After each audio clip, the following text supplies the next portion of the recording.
সুপ্রিয় দর্শক, আসসালামু আলাইকুম। আজকে চলে এসেছি এই টাইগার মুরগির খামারে। দেখতে পাচ্ছেন আমার হাতে, মানে আমার কোলে কত বড় একটা টাইগারের মোরগ। কি সুন্দর, কি তরতাজা। আর এই মোরগের ওজন কিন্তু অনেক বেশি, অনেক ওয়েটফুল, প্রায় 4.5 কেজি 5 কেজির মতো। অনেক সুন্দর। যারা মুরগির খামার করতে চাচ্ছেন, বিশেষ করে যারা টাইগার মুরগির খামার করতে চাচ্ছেন, অথবা যারা নতুন তারা জানেনই না কোন মুরগির খামার করলে কীরকম লাভ বা প্রফিট হবে, আরও আনুষঙ্গিক বিষয় নিয়ে বিস্তারিত আলোচনা করা হয়েছে এই ভিডিওতে। তো বন্ধুরা, আসসালামু আলাইকুম। শৌখিনতার গল্পে আপনাদের সবাইকে স্বাগত। আজকে চলে এসেছি একটা টাইগার মুরগির খামারে। আমার পিছনে দেখতে পাচ্ছেন বিশাল বিশাল সাইজের টাইগার মুরগি। বাস্তবকে তুলে ধরে আপনাদেরকে জানাবো টাইগার মুরগি লালন পালন করলে কতটুকু লাভ বা প্রফিট হয় বা ক্ষতির সম্মুখীন হবেন কিনা। এই মুরগিগুলো মূলত মাংসের জন্য তৈরি করা হয়, তাছাড়াও এগুলো ডিমের ব্যাপক চাহিদা বর্তমানে। ডিম এবং বাচ্চারও ব্যাপক চাহিদা রয়েছে সারা দেশব্যাপী।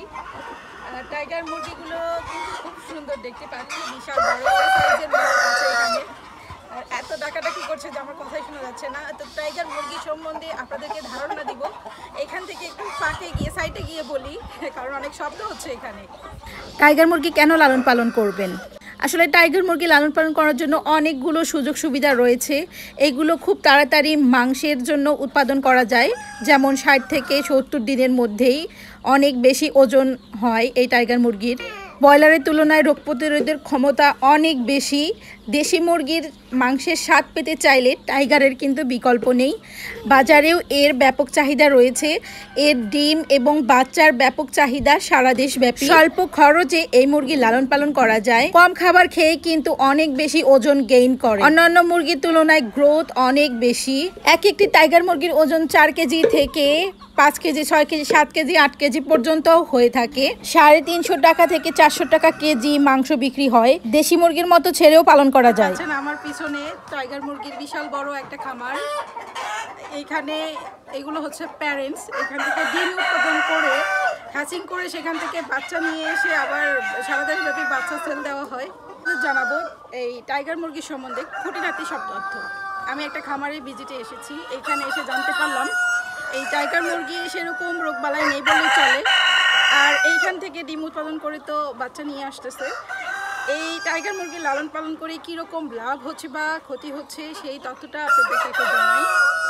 এখানে প্রায় 1000 মুরগি আছে। 1000 মুরগি প্রতিদিন যে খাবার খাচ্ছে তাতে 2 বস্তা ফিড খাচ্ছে। 2 বস্তাতে 5000 টাকার মতো খরচ হচ্ছে। আর এখান থেকে যে ডিমটা আসতেছে সেটা বিক্রি করে প্রায় 8000 টাকার মতো আসতেছে। তো সেটা প্লাস মাইনাস করলে হিসাবটা দাঁড়ায় প্রতিদিন এই খামার থেকে 3000 টাকার মতো আসতেছে এই টাইগার মুরগির খামার থেকে।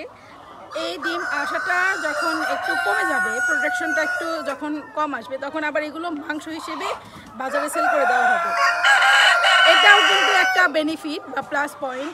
একটা মোরগের ওজন 4.5 কেজি, তারপর 5 কেজি এরকম, মানে মাংস উৎপাদনের জন্য এই টাইগার মুরগিটা একটা সম্ভাবনাময় একটা মুরগি। তো আমি যে খামারটা ভিজিট করছি, এই খামার থেকে প্রতি মাসে লাখ টাকারও ওপরে আয় করছে সমস্ত খরচ বাদে। শুধুমাত্র ডিম বিক্রি করেই এই টাকাটা প্রফিট হচ্ছে।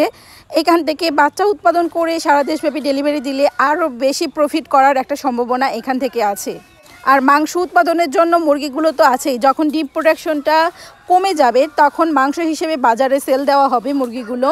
বর্তমানে বাজারের চাহিদা বিশ্লেষণ করলে টাইগার মুরগি একটি ব্যাপক লাভজনক ব্যবসা। এসে এত বড় বড় মোরগ মুরগি দেখে আমার আসলে খুবই ভালো লাগছে।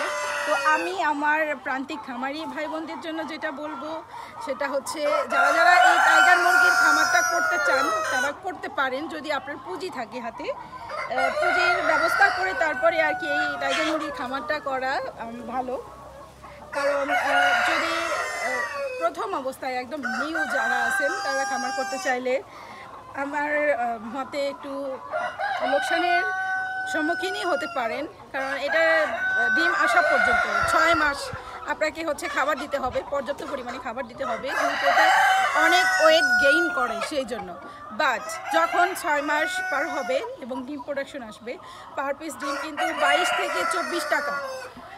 ডিমের মানে দামটাও কিন্তু খুব ভালো, বর্তমান যে ডিমের বাজার মূল্য তার থেকে অনেকটাই বেশি। তো যখন ডিম প্রোডাকশন আসবে তখন কিন্তু আপনি এখান থেকে খুব সুন্দর একটা অ্যামাউন্ট প্রফিট করতে পারবেন। তো এই বিষয়গুলো চিন্তা করে তারপরে খামার করাটা উচিত। আর এইখানে খামারের থিমটা আমি দেখাচ্ছি, 2 সাইডে কিন্তু ঘর আছে, মাঝখানে ফাঁকা জায়গা, বলতে পারেন যে অনেকটা উন্মুক্ত অবস্থায় এই টাইগার মুরগিগুলো লালন পালন করা হচ্ছে। এখানে আমি একটা জিনিস খেয়াল করছি যে মুরগির চাইতে মোরগের সংখ্যাটাই বেশি, আর এক একটা মোরগ আস্ত একটা খাসির সমান, অনেক বড় বড়। সর্বশেষ আমার প্রান্তিক খামারি ভাই বোন অথবা উদ্যোক্তা ভাই বোনদের জন্য এই কথাটাই থাকবে যে যারা ঘরে বসে আছেন বা ভাবছেন কি খামার করবেন, কি করলে ভালো হবে, ফার্মি করবেন না টাইগার করবেন না দেশি মুরগি করবেন, কোনটা করলে কীরকম প্রফিট হবে, তো আপনার ওইখানে চাহিদা অনুযায়ী আপনি খামার করতে পারেন। বেকার বসে না থেকে টাইগার মুরগি লালন পালন করেও কিন্তু মাস গেলে লাখ টাকা ইনকাম করতে পারেন। খুব বেশি কিছুর প্রয়োজন হয় না, জাস্ট আপনার উদ্যোগ এবং পরিশ্রমী আপনাকে সফলতার দ্বার প্রান্তে পৌঁছে দেবে। আর এই টাইগার মুরগির রোগ প্রতিরোধের ক্ষমতা অনেক এবং রোগ খুবই কম হয় না বললেই চলে। তো আপনারা কিন্তু এই টাইগার মুরগির খামারটা করতে পারেন। এতে করে আপনি যেরকম উপকৃত হবেন, আপনার দেখে আরও মানুষ উদ্যোক্তা হওয়ার চেষ্টা করবে এবং আপনার দেখে আপনাদের ভালো লাগলে অবশ্যই আমাকে লাইক, কমেন্ট, শেয়ার এবং সাবস্ক্রাইব করে পাশে থাকবেন। ইনশাল্লাহ আপনাদের জন্য প্রতিবার তথ্যবহুল ভিডিও নিয়ে হাজির হব।